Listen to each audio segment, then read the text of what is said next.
హైదరాబాద్ మాదాపూర్లో హత్యకు గురైన భాస్కర్ కుటుంబ సభ్యులు వరంగల్ జిల్లా వర్ధనపేట మండలం ఉప్పరపల్లిలో ఆందోళనకు దిగారు. మరింత సమాచారం మా ప్రతినిధి లింగయ్య నాడు తెలుసుకుందాం. లింగయ్య, చెప్పండి, ఘటనకు సంబంధించి పూర్తి సమాచారం ఏంటి? రాకేష్, హైదరాబాద్ మాదాపూర్లో దారుణ హత్యకు గురైన భాస్కర్ సొంత ఊరు వర్ధనపేట మండలం ఉప్పరపల్లి ఉమ్మడి వరంగల్ జిల్లాకు సంబంధించిన బాధితుడు. ఇతను ఉప్పరపల్లికి చెందిన యువకుడు, దాదాపు 29 ఏళ్ల యువకుడు. ఇతను దాదాపు 6 ఏళ్ల క్రితం నుంచి కూడా అదే గ్రామానికి చెందిన నిఖిత అనే అమ్మాయిని ప్రేమిస్తున్నాడు. అయితే గ్రామస్తులు బాధితుడి ఎవరైతే ఇప్పుడు హత్యకు గురైన భాస్కర్ ఉన్నారో కుటుంబ సభ్యులు చెప్తున్న వివరాలు ఏంటంటే 6 ఏళ్ల నుంచి వాళ్ళ మధ్య ప్రేమ ఉంది. అయితే ప్రేమించిన అమ్మాయిని పెళ్లి చేసుకోవడానికి అమ్మాయి తల్లిదండ్రులతో గతంలో మాట్లాడినప్పుడు కూడా పెద్ద మనుషుల మధ్య పంచాయతీ జరిగింది.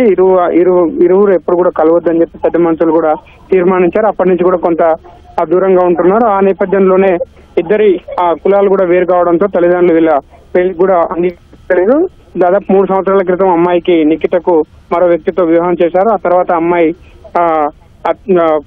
ప్రస్తుతం పెళ్లి చేసుకున్న అతనితో విడాకులకు కూడా అప్లై చేసుకున్నట్టుగా మనకు సమాచారం అందుతుంది. దీంతోనే కూతురు మాట వినకపోవడానికి ప్రధానంగా భాస్కర్ ను ప్రేమించడమే కారణం అని చెప్పి గత కొంతకాలంగా కుటుంబ సభ్యులు కూడా భాస్కర్ పై కక్ష పెంచుకున్నట్టుగా ఇప్పుడు ప్రస్తుతం బాధితుని కుటుంబ సభ్యులు ఆరోపిస్తున్నారు. ప్రస్తుతం గ్రామంలో తీవ్ర కొంత ఉద్రిక్త పరిస్థితులు నెలకొన్నాయి, కొంత విషాదం కూడా నెలకొందని చెప్పవచ్చు. బాధితుడు అదేవిధంగా అమ్మాయి ఒకే ఊరు కావడంతో 2 వర్గాలకు సంబంధించిన ఇప్పుడు బాధితుడి కుటుంబ సభ్యులు, పలు కుల సంఘాలు, అదేవిధంగా MRPS ఆధ్వర్యంలో కూడా గ్రామంలో ఆందోళన నిర్వహించారు. ఇది పరువు హత్యగానే భావించాలి, పరువు హత్యగా కేసు నమోదు చేయాలని చెప్పి బాధిత సంఘాలు కూడా డిమాండ్ చేస్తున్న నేపథ్యంలో పోలీసులు భారీగా ఉప్పరపల్లి గ్రామంలో మోహరించారు. ఎటువంటి ఇబ్బంది లేకుండా భారీ బందోబస్తు ఏర్పాటు చేసి ప్రస్తుతం పికెటింగ్ అయితే నిర్వహిస్తున్నారు. మరోవైపు బాధితుడు ఎవరైతే ఇక్కడ మృతుడు దారుణ హత్యకు గురైన భాస్కర్ కుటుంబ సభ్యులు మాత్రం పరువు హత్యగానే కేసు నమోదు చేయాలని చెప్పి బాధితులు డిమాండ్ చేస్తున్నారు. కాసేపటి క్రితం ఆందోళన కూడా గ్రామంలో నిర్వహించారు. వీరికి భాస్కర్ బంధువులు, కుటుంబ సభ్యులకు ఆ గ్రామానికి సంబంధించిన కొంత కుల సంఘాలు, అదేవిధంగా పలు MRPS కార్యకర్తలు కూడా ఆందోళనలో పాల్గొన్నారు. దీంతో కొంత ఉద్రిక్త పరిస్థితి నెలకొనడంతో పోలీసులు అక్కడికి చేరుకుని భారీ బందోబస్తు ఏర్పాటు చేశారు. ఎవరైతే ఇప్పుడు దారుణ హత్యకు గురైన భాస్కర్ది అదే ఊరు కావడం, అదేవిధంగా హత్య చేసిన నిఖిత తల్లిదండ్రులది కూడా అదే ఊరు కావడం, ఆ నిఖిత తండ్రిది కూడా అదే ఊరు కావడంతో కొంత ఉద్రిక్త వాతావరణం నెలకొన్న నేపథ్యంలో పోలీసులు భారీగా బందోబస్తు ఏర్పాటు చేసి ఎటువంటి అవాంఛనీయ సంఘటనలు చోటు చేసుకోకుండా భారీ పికెటింగ్ అయితే నిర్వహిస్తున్నారు. రాకేష్, అయితే లింగయ్య, ఉప్పరపల్లిలో భాస్కర్ కుటుంబ సభ్యులు ఆందోళన నిర్వహిస్తున్నట్టు తెలుస్తోంది. అయితే కుటుంబ సభ్యులు ఏమైనా డిమాండ్ చేస్తున్నారు? కుటుంబ సభ్యులు కాసేపటి క్రితం ఆందోళన కూడా గ్రామంలో నిర్వహించారు. భాస్కర్ బంధువులు, కుటుంబ సభ్యులంతా కూడా రోడ్డుపై బైఠాయించి ఆందోళన చేశారు.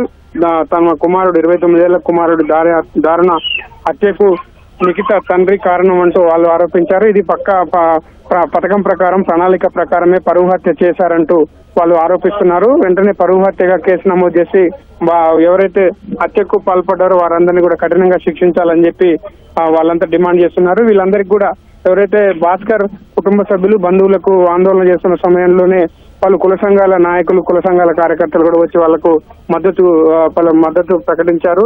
MRPS కార్యకర్తలు కూడా అక్కడికి వచ్చి ఆందోళనలో పాల్గొన్నారు. ఇది పరువు హత్యగా భావించాలి, పరువు హత్యగానే కేసు నమోదు చేసి దర్యాప్తు చేయాలి, ఆ హత్యకు పాల్పడ్డ వారిని కఠినంగా శిక్షించాలని చెప్పి భాస్కర్ కుటుంబ సభ్యులు, బంధువులు డిమాండ్ చేస్తున్నారు. రాకేష్, అయితే లింగయ్య, పోలీసులు ఈ హత్యకు 5 నిందితులుగా గుర్తించారు. 2 అరెస్టు చేయగా మిగిలిన వారు పరారీలో ఉన్నట్టు తెలుస్తోంది.